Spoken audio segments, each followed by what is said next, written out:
Nicole Epperson. So my female dog is due for being wormed now, which is the same exact time that she's being bred. Can I still worm her, or will this cause problems? I would worm the dog early and not worm after you've AI'd personally. Now, however, if you use Safeguard fender benders on, it is a very safe wormer, and we do use that a week prior to whelp for 3 days, and a week after whelp for 3 days. So I would wait off if you can and wait till you're close to whelp. Unless she's got worms, then you definitely want to. Oh yeah, because those babies have worms. Amy Schofield, how do you decide what you charge for a stud? Is it bloodlines, colour? What's a fair price for a starting point? Well, that's a good question. Yeah, so here's my thoughts on this. Others will have differences. I think that typically you should be charging about 10% of the value of the litter that you're expecting to produce with the right dog. So I don't mean you should change your prices depending on what dog you breed to. Some people do. For instance, full fluffies. Some people charge a lower price if you're not breeding to a fluffy carrier. We don't do that. But if I had a fluffy, I'd say, okay, if I produced a litter of fluffies, I'd expect the litter to go for this amount of money. I want 10% of that value. That's my guideline for it. So, give you an example. Fawn dog. A fawn dog would produce puppies that are in that $3,000 range. If it's just a basic fawn dog. Well, yeah, basic. Yeah, if you've got a fawn dog that carries blue, carries but just cocoa, a basic fawn. Let's just make it easy. chocolate, cream, Let's go on the back end. Totally different. It's the DNA that makes it. Well, I know, but so the DNA is a basic fawn dog. Doesn't carry blue, chocolate, anything else. Basic fawn dog. So that dog typically costs about $3,000. Typically, he's going to have a litter of 3 to 5. Let's make it 4. So that dog's going to produce 4 dogs at $3,000. That is $12,000. That stud dog should be around $1,200. And that's about how we priced our stuff. So if you look, for instance, at one of our lower end price dogs, Winston, who's a gorgeous blue and tan, a blue that carries tan. No brindle, no brindle. An awesome head. He's beautiful. He's going to produce blue dogs.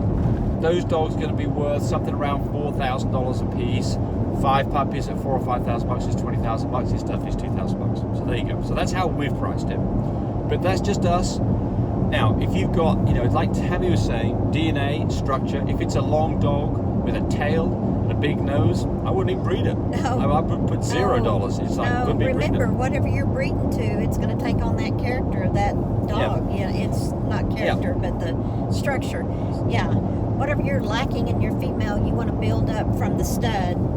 Yes. From there. And so every stud dog should be a quality dog with nice structure, because they are going to have a lot of progeny behind them. They're going to produce a lot of puppies.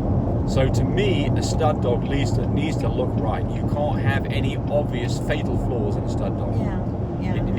Can't have a long tail, can't have a long back, can't have long legs, can't have a long neck, You want to ask for photos. If you don't see photos, do videos. See videos of the stud. See what you're getting, but you definitely can't go. You want to see everything you can about that stud dog, and you want to know who the lineage is, which means dad, grandparents. Right.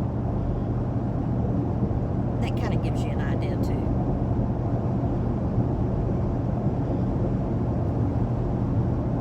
Oh, okay. So La Vida Loca, Texas style. Thanks for the informative video. It's all about milk aspiration. Okay. She got a stray dog that had 10 puppies.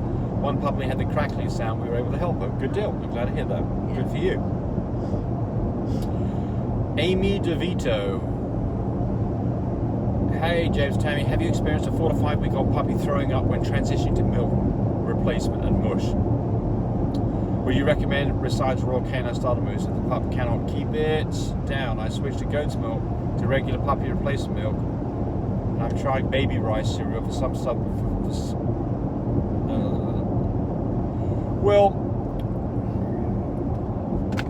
So different dogs transition at different points from having milk. I don't think it makes a difference. How old were the puppy? Is the puppy? I think 4 weeks. Yeah. 4 weeks old.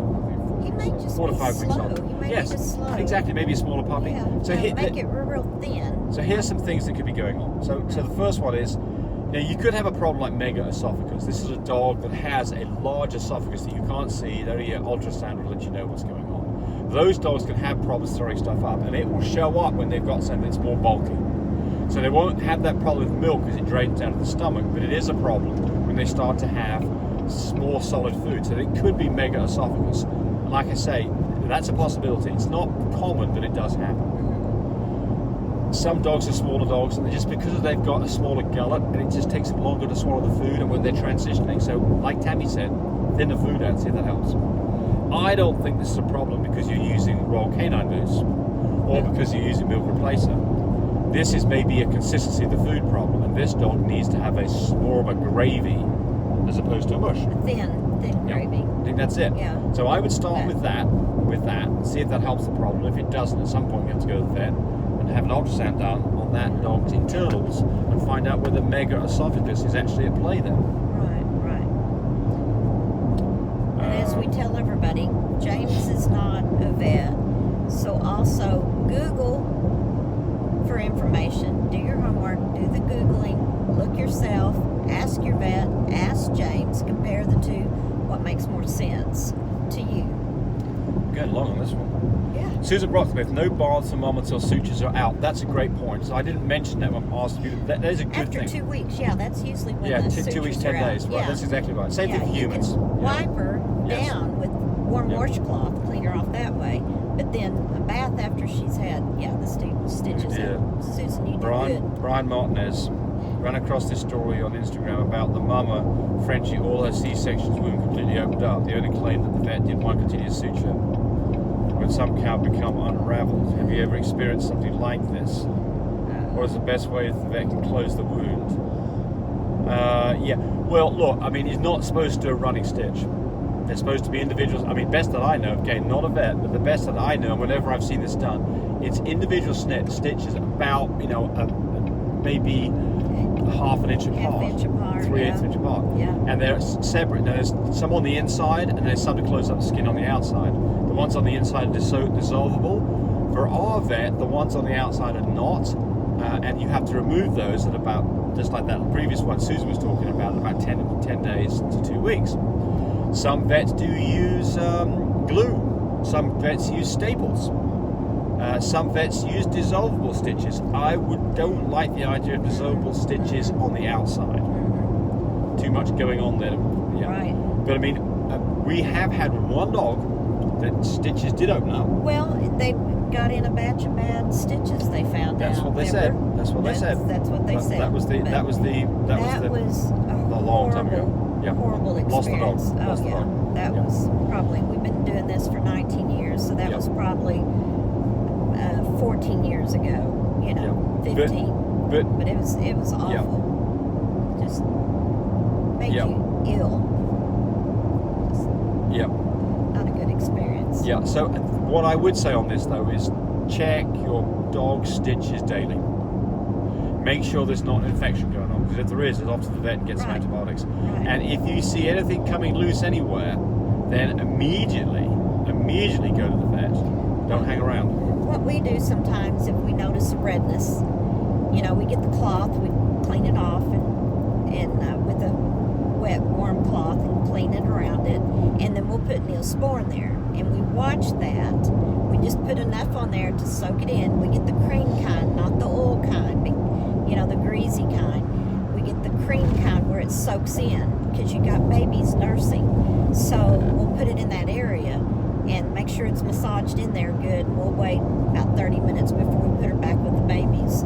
And if it's still not healing, that's when you go to the vet. Because you don't, remember, sick dogs go to the vet. You want to be real careful about taking in your mama dog or the puppies into the vet before, especially when mama's. I know she goes there to have the C-section, and you just need to think of the what if. I do all the time and worry about it. So what we see on a stitch sometimes is you'll see one stitch that's got like a little pus area around it. It's kind of like an ingrown hair. It's the same kind of reaction.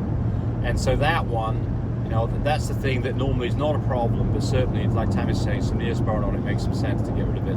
And I mean, if you can express it and get the pus away, I would. But be careful. You don't want to get crazy with this and pop a stitch, right? Right. Don't want to do that. But if you see a lot of redness, a lot of swelling, then it's time to get some antibiotics on board. And specifically, if you see a stitch that's opened up, do pay attention to that. We actually do have one of these staple kits. Right. So we've got that just if we got into an emergency situation. We've never had to use it, and I'm sure the dog would be difficult to control while you put those staples in. But if you got an emergency situation, you would. And you can buy those on Amazon. They're not very expensive. They come sealed up in a bag. You can use those on humans. And if you went off in the wilderness somewhere, and you ripped your leg on something sharp, and you got in trouble, started bleeding, needed to close it up, you could do it with that. I've never had to use it. Hope I'll never have to. But it's one more thing to have in your arsenal just in case for this kind of situation. All right. I think one last question here. Julio Measure 20 hours ago said she said she did an ultrasound at 36 days, past the 32 days that I suggested, and only found 2 puppies. Is there a chance of more puppies? Absolutely, there's a chance of more puppies. I see very frequently where ultrasounds get this wrong. I'm not an ultrasound technician, so I don't know the ins and outs of what it's going to be to do with how old the machine is, the resolution of the machine, the expertise of the person doing it, the interpretation of the results. All of these things can lead you to a false conclusion, which is typically not pregnant, empty sacs, less puppies than there really are. So very often I've seen this come out where it's a much more positive outcome than what the ultrasound says. Yep. Okay, I've got something to say. Anybody looking for Frenchie babies, I've got information on Cody's litters, and I've got information on mine. So, and upcoming litters, 580-799-1910. That is for puppy sales. Please give me a call. Bye. I thought you were going to start talking about people waking up at 3 o'clock in the morning. Oh, yeah. Well, yes. Oh, here we go, folks. Yeah, here we Those go. of you who don't want to hear this, speech. disconnect now, because please. we are Central Time. Yes. If you live in California, you're 2 hours behind us. If you decide that you've got a real important question to ask, like, what do you think about my puppy? At 10 o'clock at night at your time in California, it's midnight our time. I answer my phone anywhere from 9 a.m. in the morning to 7 p.m. at night. Please. We like to sleep like you do. Yeah, We have puppies, if you come home from work at 5 o'clock, it's 7 o'clock. Please call then. Yeah. Whatever. It But is- check. It is frustrating when your phone starts rumbling and then there's a message there that says my phone. It's 3 o'clock in the morning. It says the vet won't answer. Will you help me? It's like, no, your vet. No, needs to your answer that vet question. doesn't answer. What makes you think we're going to answer? Exactly. The vet's getting paid to do that. We're not. Yeah. So please, be respectful. I mean, Yes. we don't want to beat people over the head, and No. we're not being rude about it. But really, it is pretty disturbing. It disturbs your sleep to have your phone go off at 2, If 3, it's an 4, 5, emergency- 6 in the morning. If it's an emergency, don't waste your time calling us. Yeah, exactly. Call your emergency vet. Yeah, exactly right. Please. That's exactly right. Yeah. Okay, so those of you who did that, you have been severely chastised. Everybody else, we love No. you. We love you. Just some people don't know and don't think about it. Yeah, absolutely. Yeah, You bet, I've absolutely. done it.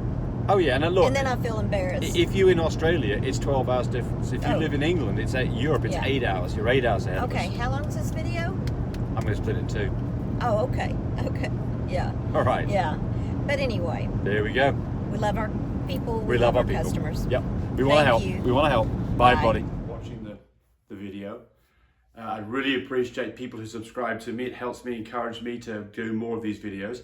But do remember, disclaimer here, I am not a vet. I'm not a licensed medical professional. I'm purely a person who's been breeding dogs for the last couple of decades.